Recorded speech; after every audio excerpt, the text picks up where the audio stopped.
Bismillahirrahmanirrahim. Subhanalladzi asra bi 'abdihi lailan. Kula terangno saking mulai asbabun nuzul. Rata-rata ulama itu berpendapat bahwa asal mula Isra itu sebagai hiburan.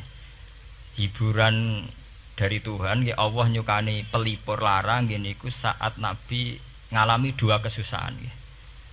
Itu periode Mekah itu periode tersulit Nabi karena beliau itu sudah minoritas, kaum minoritas kecil, miskin, terus pendukungnya tidak ada. Satu-satunya yang menggaransi, yang menjamin Nabi tidak dibunuh itu karena beliau dilindungi oleh sinten pamanipun, sinten Abu Thalib. Dan termasuk lagi secara kasta sosial ekonomi beliau tinggi karena punya istri yang saudagar kaya. Gini ku Sayyidah Khadijah. Tapi ternyata orang yang selama ini benar-benar di belakang Nabi, baik secara materi maupun moral, sing entek-entekan berjuang, ternyata wafat. Khadijah Abu Thalib wafat. Terus dikenal tahun itu tahun Amul Husni, tahun kesusahan.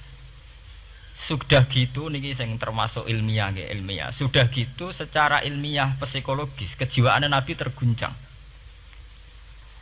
Niki rungokno tenan niki ngaji. Terguncang itu karena secara mitos, keyakinane tiang Arab niku pun kadung kedikte embek keyakinan yang ditanamkan ulama-ulama Yahudi dan Nasrani.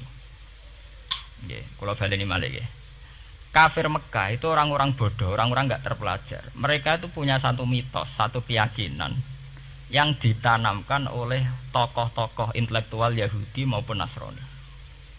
Apa keyakinan itu? Bahwa kenabian itu yang paling mungkin kalau orang itu dari turunan Bani Israel. Orang mungkin Nabi kok ora turunane wong Yahudi atau wong Nasrani. Sehingga ketika Nabi mendakwahkan diri sebagai Nabi, mereka bilang antakulu innama unzilal kitabu ala ta'ifataini min qablina. Nak jenenge wahyu harus tidak jauh-jauh sangka turunan-turunan Yahudi. Sebab itu banyak cerita di Quran, cerita konsultasi tiang kafir Mekah pada tokoh-tokoh Yahudi. Setelah konsultasi ya disesatkan. Orang mungkin Nabi kok nemu ummiyin, bintu-bintu untuk napa? Wahyu. Padha-padha dadi nabi rak kita, ora Muhammad. Ini kalau cerita sejarah. Sehingga saat Nabi ngaku Nabi, niku kayak sudah jadi mitos. Nabi itu tidak boleh jauh-jauh dari Palestina. Karena Nabi Ibrahim orang Palestina, Nabi Isa orang Palestina, Yahya Zakaria juga orang Palestina, Nabi Musa juga orang Palestina. Semuanya itu tidak jauh-jauh dari komunitas Baitul Aqsa. Ini ku masjid Baitul Maqdis atau Baitul Muqaddas. Lah itu wong kafir pinter, saking kepengen nyudutno Nabi Muhammad itu sampai Nabi mesti ning Palestina, ya mesti roh cerita-ceritane Nabi ning Palestina. Lah kowe apa tau roh Palestina? Wakoke detail-detail. Nek kowe pancen roh iku pintu masjid ning Palestina Baitul Aqsa jumlahe pira? Terus madhepe ning ndi wae. Jadi bahwa Nabi ngeklaim diri sebagai Nabi yang bisa membaca malakutas samawati, baca alam-alam gaib. Niku dites nek iso tenan saiki aku takok jumlahe pintu Baitul Maqdis pira. Niki peringatan kangge santri-santri bahwa semua nabi itu di luar dites fisik. Artinya zaman Nabi sholat ning masjid kayak teletong unta terus disiksa Abu Jahal itu hanya ujian-ujian fisik. Tapi di luar itu sebetulnya Nabi juga mengalami ujian-ujian intelektual. Ya kayak cerita-cerita di hadis Sahih, Nabi itu sering didatangi orang Yahudi ditanya, "Mat, saya punya 5 pertanyaan." Yang tahu itu hanya Nabi. Kalau kamu bisa jawab ya Nabi, kalau enggak ya tidak Nabi. Termasuk takokane, apa pertama yang dimakan ahli jannah saat masuk surga? Kok aneh-aneh. Terus kenapa anak itu kok kadang mirip bapaknya, mirip ibunya? So, kok aneh-aneh. Dan itu berlanjut terus sampai Nabi di periode Madinah. Nah sebab itu Nabi itu secara intelektual itu diasah Tuhan lewat proses Isra. Di mana Nabi saat itu secara fasih bisa menjawab jumlah pintu Masjid Aqsa sekian. Perilaku Nabi Musa begini, wajahnya Nabi Musa begini, wajahnya Nabi Ibrahim begini. Sampai di hati-hati Sahih Nabi bisa menjelaskan detail. Nabi Musa itu rambutnya kayak ini, wajahnya kayak ini, ada mutiwal. Itu detail sekali Nabi. Sebab itu di sini diterangkan oleh Imam Suyuti, peristiwa Isra adalah peristiwa di mana Nabi berjumpa para sinten Nabi. Itu asal usulnya kenapa? Karena sudah kayak menjadi mitos, Nabi itu tidak boleh jauh-jauh dari tradisi Yahudi, tradisi Palestina. Paham ben sampean roh asal usulnya. Tapi kemudian asal usul itu sebetulnya hanya sementara, hanya permainan politik. Mau sampean ben roh sejarah, permainan politik, manipulasi politik. Sebetulnya Nabi itu ya tidak jauh-jauh dari beliau adalah keturunan Israel. Israel itu bukan menunjuk sebuah negara loh, sampean pun salah paham. Israel dalam bahasa Quran itu menunjuk auladi Yakub. Israel menjadi negara kan baru kemarin setelah diberi kemerdekaan Inggris, paham ya? Israel sebagai negara kan baru apa? Kemarin. Sehingga istilah Israel di Quran maupun di hadis adalah menunjuk auladi Yakub. So intinya di antara anak Nabi Yakub ono jenenge Yahuda. Yahuda di turunan-turunan itu Bani Yahuda niku diarani Bani napa? Israel. Ternyata setelah dirunut Nabi Muhammad itu ada beda jauh dengan keluarga Israel. Karena Nabi adalah turunannya Nabi sinten Ibrahim. Oke. Nabi Ibrahim niku gada putra kalih sing gada turunan gini ku Ishak kalian Ismail. Ismail kalian Nabi Ibrahim disalap teng Mekah. Gini ku sing disebut Quran inni askantu min dzurriyyati biwatin ghairi dzar'in inda baitikal muharram. Terus saking Nabi Ismail nurun-nurun ngantos Sayyid Adnan. Nggih, mulane nak teng berjanji disebut wa adnanu bila roy bin intadzawil ulumin nasabiyah ila dzabihi Ismail nisbatuhu wa muntama. Secara teori ilmu nasab Sayyid Adnan jelas-jelas wa adnanu bila roy bin intadzawil ulumin nasabiyah ila dzabihi Ismail nisbatuhu wa muntama. Tapi yang menjadi masalah yaitu tadi saya sudah bilang seakan-akan Nabi Muhammad itu orang yang benar-benar berbeda dari dinasti itu, dari keturunan itu. Karena orang Yahudi, orang kafir Mekah di kepentingan menggagalkan kenabian Muhammad. Sehingga dilecehno Muhammad bin Abi Kabsah. Oh Muhammad yang cilik di rumah tukangan wedes. Jadi gue nak seneng kiai kan inna akramakum indawi atqakum. Cek ben Karlan, cek Karmin pokoknya takwa ya kiai. Tapi nak lagi gedeng kiai iku kan anake Karlan kok kakean tingkah. Lah dhisik wong Mekah ya ngoten niku. Jadi nak muni Muhammad bin Abdullah bin Abdul Muthalib cek terhormat. Mereka adalah orang-orang bangsawan di seputar Quraisy. Nabi itu kastane Quraisy. Jadi kalau Muhammad bin Abdullah bin Abdul Muthalib cek ketok terhormat. Wong kafir pinter nang istilahna ora Muhammad bin Abdullah. Muhammad bin Abi Kabsah. Mergo cilike Nabi tau dirumat cara kene ya Karlan ning penjara desa. Mulane Nabi tau angon wedhus, mergo tau de bapak angkat sing tukang napa? Wedhus. Lah wong Mekah pinter, dididik wong Yahudi. Kuwi nek istilahna aja Muhammad bin Abdullah bin Abdul Muthalib, iku cek kekerenan, terlalu napa? Keren. Jadi Muhammad bin Ibnu Abi Kabsah. Jadi wong nak seneng Pak Harto kan Soeharto jenderal besar. Nek sing gedhe wong kemusuk kan terus repot. Terus nyebut desa asline asal nak seneng bupati ya jadi bupati orang nomor 1 di Bojonegoro nak gedeng golekno asal usule sing ngoten mun sunatullah mulai riyen sampai kiamat ya sunatullah lihat ikut kelas napa mengkobel walanta jadi sunnatil lain napa tabdila ya akan begitu. Nah sehingga peristiwa Isra itu satu peristiwa rohani ya. Selain peristiwa rohani nanti akan diwajibkan sholat, juga ada peristiwa intelektual, ada pengajaran intelektual bahwa semua nabi itu harus punya tradisi yang sama, punya karakter yang sama. Jika nabi dalam proses Isra itu dipertemukan dengan Nabi Ibrahim, Nabi Musa, nabi-nabi yang lain. Dan diskusi di situ juga ada diskusi-diskusi. Paham ya? Niki penting ya, penting kalau terangaken karena kalau tanpa tradisi yang berkelanjutan ya, sing disebut tenggene thariqah jenenge as-sanad al-mu'tabar, sanad sing mu'tabar utawi nak tenggene pondok-pondok kitab disebut sanad sing muttasil. ini nanti semua tradisi kenabian akan melenceng. Kalau melenceng itu ngeri. Karena setiap orang ya, mesti gada subjektivitas sendiri, punya versinya sendiri. Sehingga semua nabi harus model istilah politik itu punya platform yang sama, punya karakter yang sama, punya model yang apa? Sama. Nah, sebab itu secara intelektual Nabi Muhammad itu dikenalkan oleh karakter para nabi-nabi dulu. Nggak detail. Satu Quran 30 juz. Andai kan sampai hafal Quran.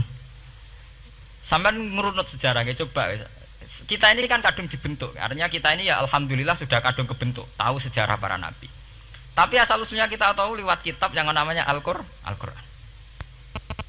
Supaya apa? Nabi Muhammad itu dibimbing bahwa Quran atau ajaran beliau benar-benar musaddiqal lima baina yadeh, benar-benar selaras dengan ajaran sebelumnya. Mulai ajaran yang bersifat samawi sampai hal-hal yang basariyah, yang menyangkut tabiah napa? Basariyah. Kalau contohnya ngeten, misalnya begini. Nabi Muhammad disejarahkan Nabi Ibrahim, beliau punya problem. Problem itu berupa punya bapak atau paman yang tidak Islam. Bahkan nak ning critane kiai-kiai desa jare Nabi Ibrahim cilike kon adol patung. Terus didol meniki patung, ya ora manfaati ra mudarati, mbok tuku ya karepem ora napa? Karepem. Mbok ono sanate mbok ora, pokoke cerita iku populer. Disejarahkan begitu. Sehingga Nabi Muhammad tahu, oh ternyata yang punya problem ngadepi keluarga itu tidak saya tok. Dulu Nabi Ibrahim juga punya problem ngadepi keluarga. Aku tak lumayan terima paman, Pak Lek, Pak De, Abu Jahal sinten? Abu Lahab. Nabi Ibrahim malah bapak ya. Dah gitu. Setelah itu juga diceritakan tentang Nabi Nuh, Nabi Lut, seorang nabi besar yang punya nasib sial, yaitu istrinya pengkhianat. Mereka jadi kiai di bojo judes itu tidak masalah. Mulai dhisik terima kiai di bojo judes biasa. Ya itu tadi Nabi Nuh, Nabi Lut itu lebih ngeri ketimbang itu di bojo napa? Mboten kebenaran. Kita kan paling dicoba bojo judes kan ringan banget. Paling banter mecano piring gelas itu kan itu murah banget. Begitu terus. Nabi Musa juga gitu. Diceritakan Nabi Musa, beliau adalah seorang sosok Bani Israel yang temperamental. Ya basariah sekali. Saking temperamentalnya ketika tukaran ya jotos. Karena nak kiai temperamental kadang jotosan ya ono sanate ya Nabi Musa ku nak tukaran ra cocok napa? Jotos. Fawakazahu Musa faqada alai. Artinya ya basariah sekali. Cerita ABG ini kubire nggih wonten saat beliau melarikan diri lala ketemu cewek loro. Ya ora wentise barang Nabi Musa, waduh mari maksiat ae terus kan.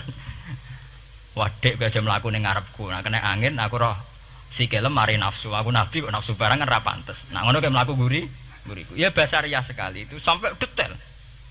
Terus ketika itu terus disuaka politik oleh Nabi Syuaib. Sehingga menjadi tradisi bahwa semua nabi akan mengalami problem dengan kaumnya. Kemudian disuaka politik oleh komunitas yang berbeda, yaitu komunitas Syuaib itu di luar pemerintahan Fir'aun. Sama seperti yang dialami Nabi Muhammad, komunitas Mekah itu menyiksa Nabi, bahkan mengimbargo sinten Nabi. Semua aliran dana, aliran ekonomi, akses dana, akses makanan itu ditutup di Mekah. Sehingga Nabi sampai dahar dedaunan, fisik bil jibali napa Mekah. Tapi beliau diselamatkan oleh sahabat Ansor yang terpisah dari komunitas Ahlu Mekah. Itu mirip ceritanya Nabi Musa yang diselamatkan Nabi Syuaib yang terpisah total dari komunitas Fir'aun. Ini penting kalau ulang temriki sehingga karakter-karakter kenabian itu tidak rubah. Karakternya sama.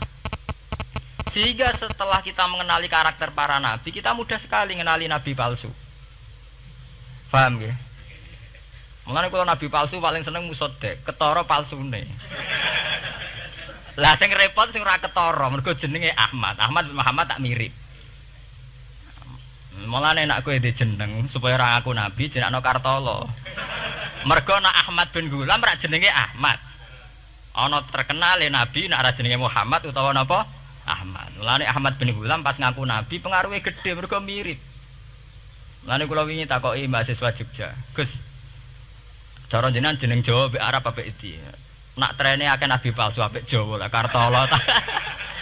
Karena secara kriteria kenabian ndak akan masuk. Nek anak jenenge Kartolo atau Karmin itu ndak akan masuk kriteria wong sing bakal dadi nabi. Lah anak jenenge Ahmad tak mirip-mirip nabi. Oh Ahmad Hulam bin Mirza wani ngaku nabi mergo jenenge Ahmad. Musaddiq ya mergo musaddiqal lima bena ya teh. Lah anak Kartolo, Karmin, Karlan agak ono.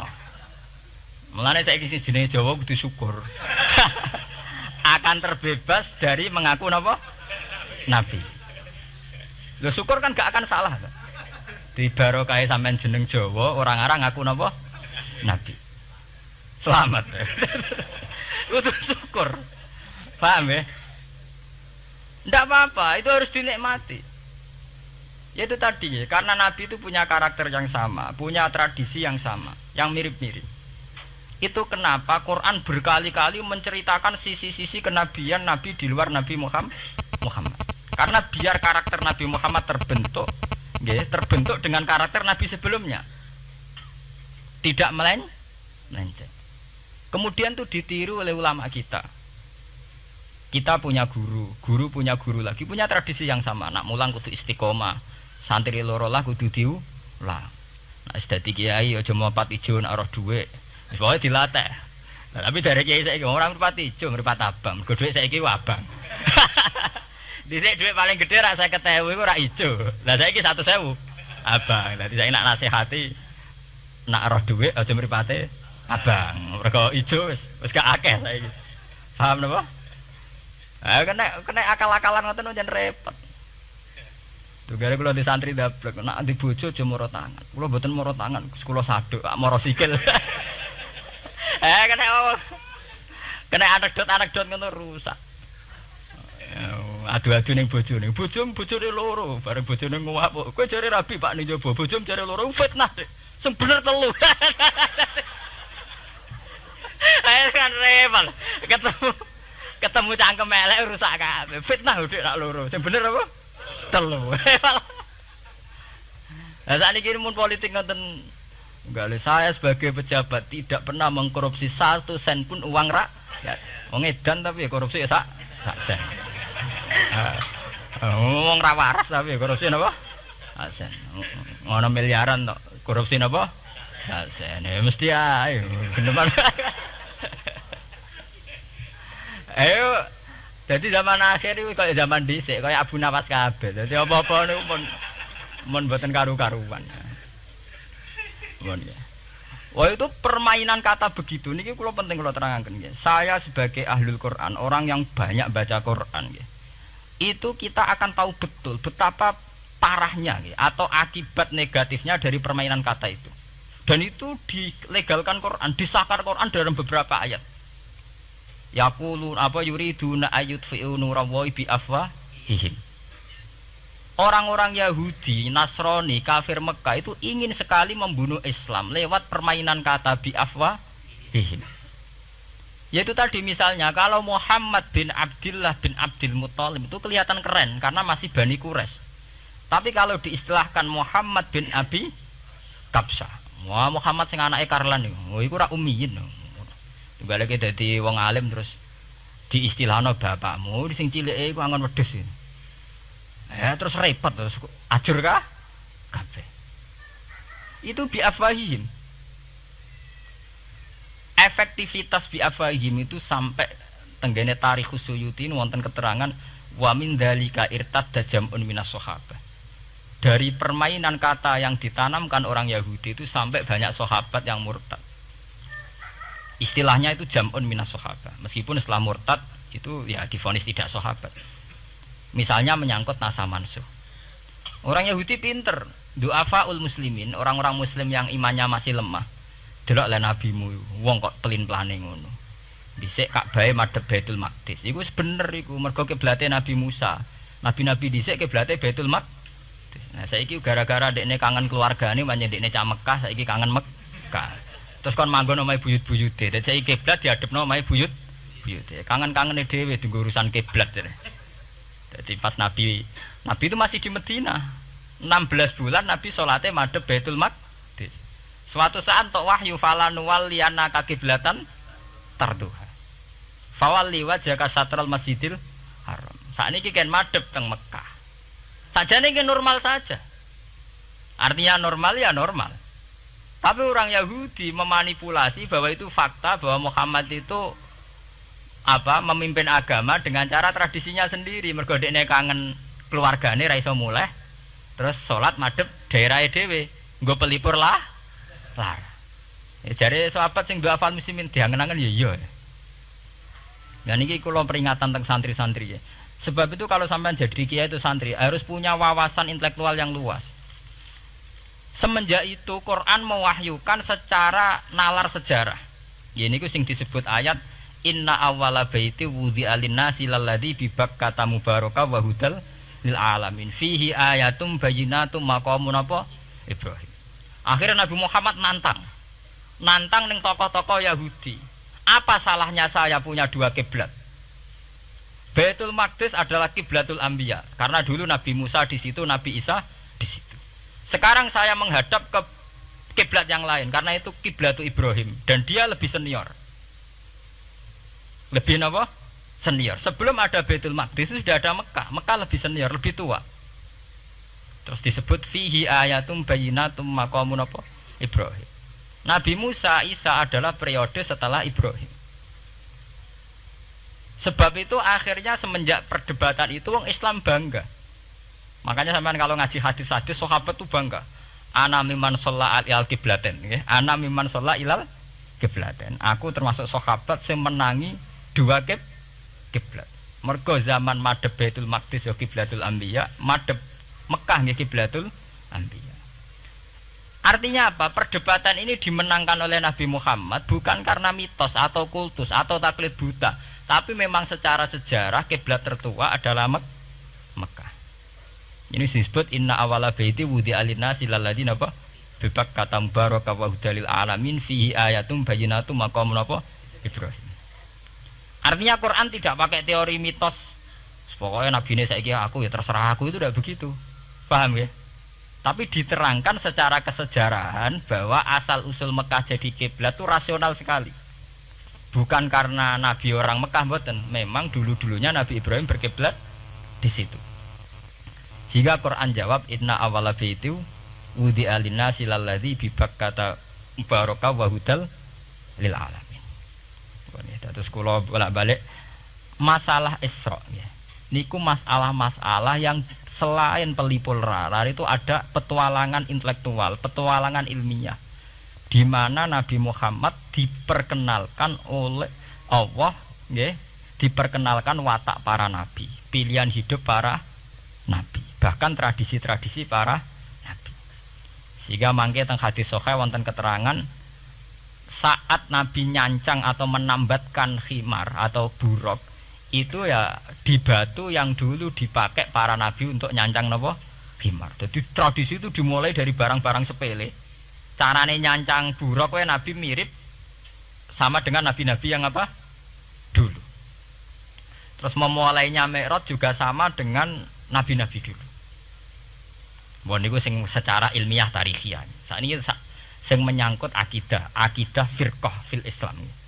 Nah, niki kula terangno. Menurut ahli sunnah, orang yang mengingkari Isra itu kafir. Ya kafir karena dzukira fil Quran, nggih. Isra itu dzukira fil Quran. Makanya tadi saya jarang sekali pakai bahasa Mi'raj. Ya, tapi nek teng Indonesia wis kadung menang merjep peristiwa Isra dan apa? Mi'raj. Pokoke bahasa kadung salah, kadung menangan ya menangan. Wis kadung istilah Isra dan apa? Mi'raj. Sebetulnya yang disepakati ulama itu hanya Isra. Artinya yang memungkiri Isra itu kafir karena dzikra fil Quran. Lah kemudian Mi'raj.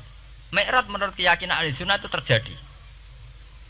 Setelah terjadi itu masalahnya biruhi wa jasadihi jami'an ma'an atau biruhi faqat. Nah, kemudian menjadi firqah-firqah yang macam-macam. Ada yang meyakini biruhi wa jasadi, ada yang meyakini biruhi napa? Faqat. Sampeyan kalau ngaji Al-Kawakibul Lama'ah karangannya Mbah Fadl atau kitab-kitab panduan ahli sunnah yang disahkan oleh NU. NU dulu pas musyawarah besar di Jemang yang dipakai panduan itu dulu yang disahkan itu Al-Kawakibul Lama'ah yang dikarang Mbah Fadl. Itu memang kita termasuk ngikuti yang biruhi wajah seti.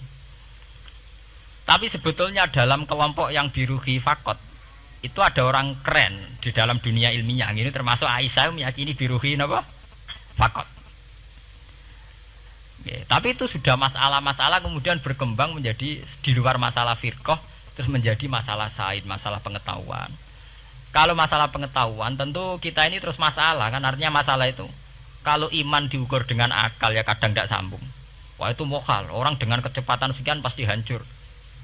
Dan agama ukur akal terus ya repot. Wong dipendem sudah dibualung ya dibualung, dibakas tangi bareng. Jadi sing disoal ora mek rotok kabeh napa? Disoal. Manjen masalah manusia itu masalah-masalah sing ya begitu. Oke. Mpun niku mboten penting. Nah, itu terus kemudian menjadi firqah.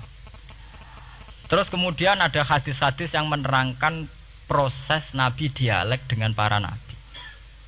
Kayak ketemu Nabi Musa, Nabi Ibrahim, terus Nabi Idris, Nabi Isa, Nabi Musa. Itu terus diterangkan di hadis-hadis sahih. Ini kalau balik tentang keterangan wau, sebetulnya pertemuan-pertemuan ini itu dimaksudkan Nabi biar punya tradisi yang sama dengan nabi-nabi sebelumnya. Karena ini penting ya. Sama nek sira rasane dadi kiai. Niku kroso banget. Misalnya kita ya. Kita akan dididik ala pesantren misalnya. Kita punya kiai-kiai yang punya tradisi. Misalnya nak rawong nakal, wong minum astagfirullahaladzim, wong kok ngono kan gitu. Ya hanya begitu. Sehingga wis kaya identik angger kiai NU atau amalia NU iku rawani naboki wong sing nyabu. Ya rawani nyaduki wong sing lagi minum. Kemudian itu dianggap satu kekurangan atau apa walhasil kemudian lahir kayak FPI, orang yang tidak menerima metode itu. Tapi sudah kayak ada janjian tuh begitu. Kiai paling anti kemungkaran lah itu. Masa kiai paling kerengo sapa mbok terkenal kerengo. Mereka tidak punya catatan repot bahwa mereka pernah jotosi wong minum. Masih sing sering jotosi santri lah itu tetap ora tahu ono terkenal jotosi napa? Wong sing mabuk, wong sing minum. Itu sudah kayak tradisi. Dulu zaman Basim Asari Jombang terkenal ijo be abang, sing wabang ya abangan tenan. Sing ijo. Tapi tidak ada catatan sejarah kiai jotosan be pemabuk. Ya memang kayak kita sudah punya tradisi nek roh kemungkaran itu menang kalah itu lewat proses bil hikmati wal mau'izatil hasanah. Kita ini kayak punya tradisi nak roh kemungkaran milih model Nabi wa mahdi qaumi fa innahum la ya'lam. Itu ya kayak ada janjian begitu. Meskipun kita sebagai orang alim ya tahu nahi mungkar itu wajib. Nahi mungkar itu begini-begini, tapi ya praktek kita tidak pernah begitu. Ya, kalau di Timur Tengah kebalikan. Mana ada terima karuan wong nakal. Padha saleh beda aliran halal dibunuh. Sehingga wong Sunni yo ngalalo dare wong Syiah nggih ngalalo dare napa? Wong Sunni. Ya sudah kayak tradisi. Sampai nak maca kitab fikih-fikih khas Arab. Mau biasa muni wong ngene iku muhaddarun damu. Padahal ya wong soleh, wong Islam di mazhab apa ini disebut darun apa? Damu. Sehingga kita itu tadi kita punya tradisi. Saya tuh kalau sedang tahajud, matehai para wali-wali songo atau apa. Itu yang terpikir di saya itu hanya satu. Agama Islam itu lahir lewat Quran dan hadis. Tapi kemudian tahu-tahu tetap berimprovisasi, berkembang sesuai tokoh yang membawa. Sampai kalau melihat Islam di India dulu sampai perang besar-besaran, kemudian zaman Abul A'la Al-Maududi, zaman periode Muhammad Iqbal, sampai India pecah, kemudian jadi Pakistan yang bernegara apa? Islam, karena banyak konseptor Islam yang tidak setuju negara sekuler. Akhirnya mereka misah jadi negara Islam Pakistan. Kemudian Timur Tengah juga begitu. Karena Timur Tengah sudah Islam semua, masalahnya itu diislamkan ala Sunni atau ala Syiah. Iran menjelma sebagai aliran Syiah.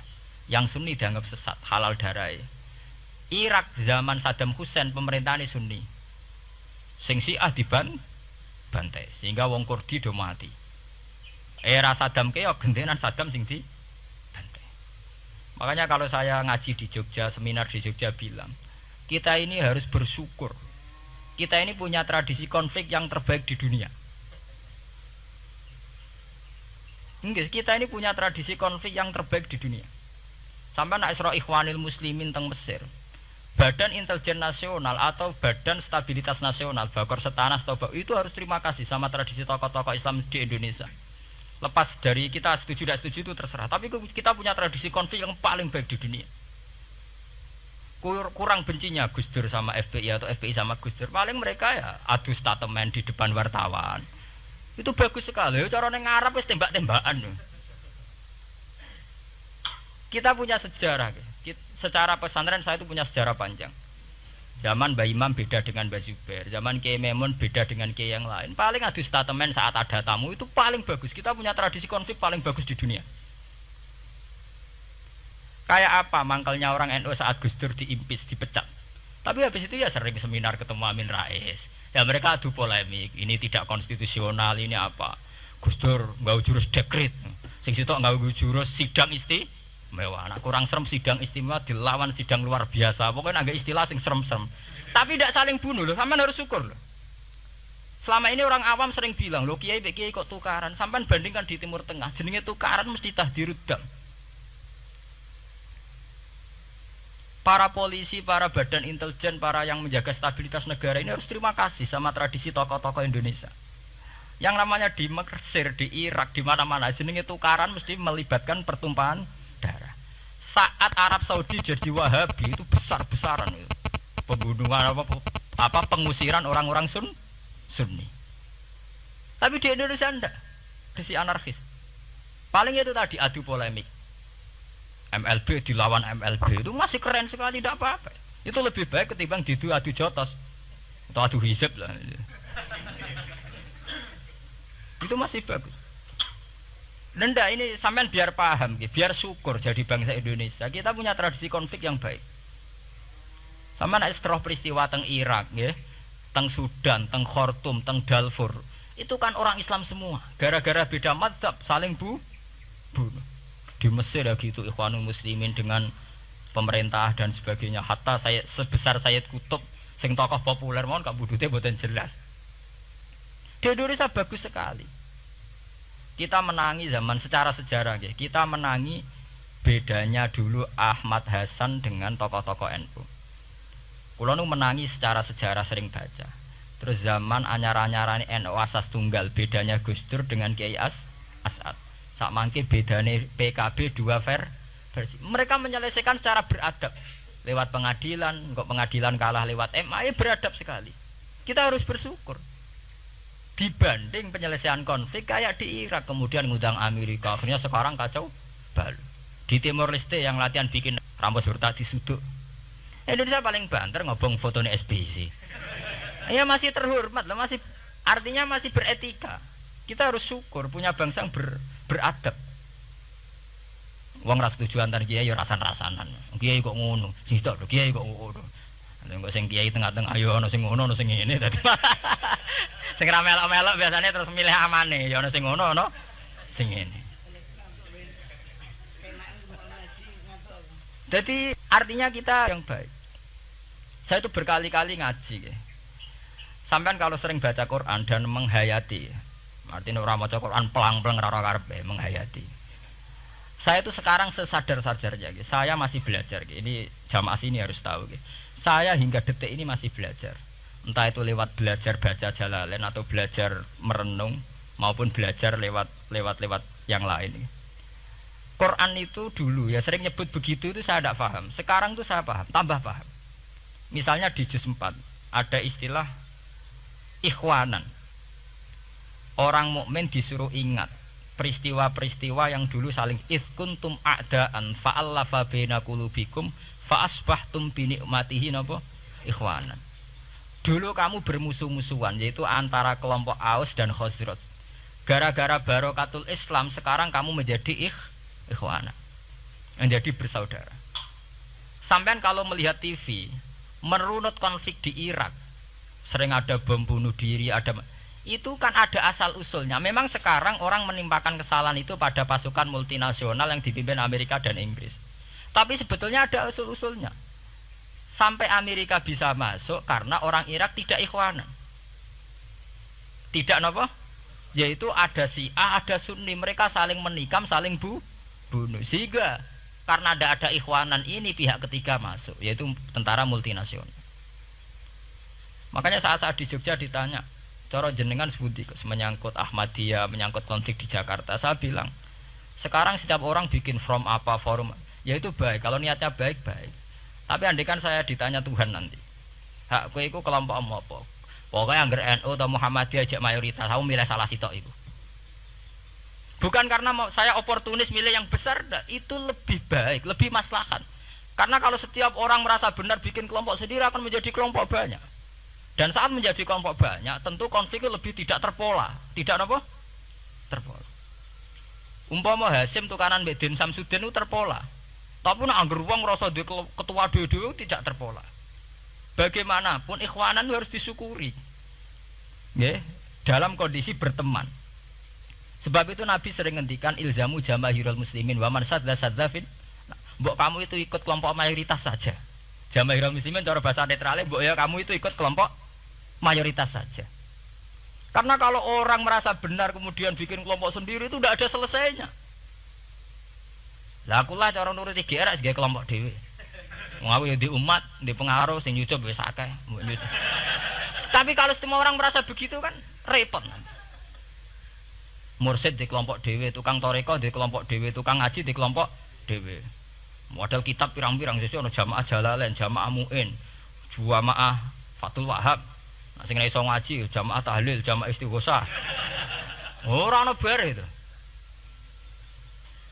Saya tuh kalau ditanya di Jogja, meskipun saya kritis, artinya kritis itu mungkin terhadap satu fenomena kita tidak setuju atau Muhammadiyah dalam banyak hal atau satu dua hal.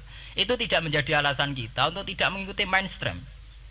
Karena kalau mainstream ini dilanggar, itu kita tidak akan ikhwanan. Dan akibat negatif dari tidak ikhwanan adalah kayak kasus Irak. Iran itu kenapa tidak mudah diserang Amerika padahal punya nuklir? Karena mereka seragam Syiah semua. Itu lebih gampang, lebih susah. Lawan itu apa? Susah. Arab Saudi juga mudah diadu karena karuan seragam Wahabi semua. Kita tidak bicara itu ya akidah, mungkin kamu bisa debat Wahabi itu benar apa enggak, tapi karena relatif aman nggak diacak aja. Indonesia juga gitu. Kenapa tidak banyak konflik? Karena orang itu Islamnya kalau udah NU ya Muhammadiyah, buat cocok ra cocok boleh milih. Itu lebih mudah ketimbang ada faksi-faksi baru kemudian stabilitas menjadi tambah kacau. Lalu kalau niku saya loh ya, saya pribadi menghimbau melihat ayat itu dihitung Tuhan sampai Allah ngendikan apa ifkuntum a'daan fa'allafa baina qulubikum fa asbahtum bi nikmatihi napa. Kekuatan sebuah negara itu bukan karena senjatanya canggih tapi karena rakyatnya tidak benar.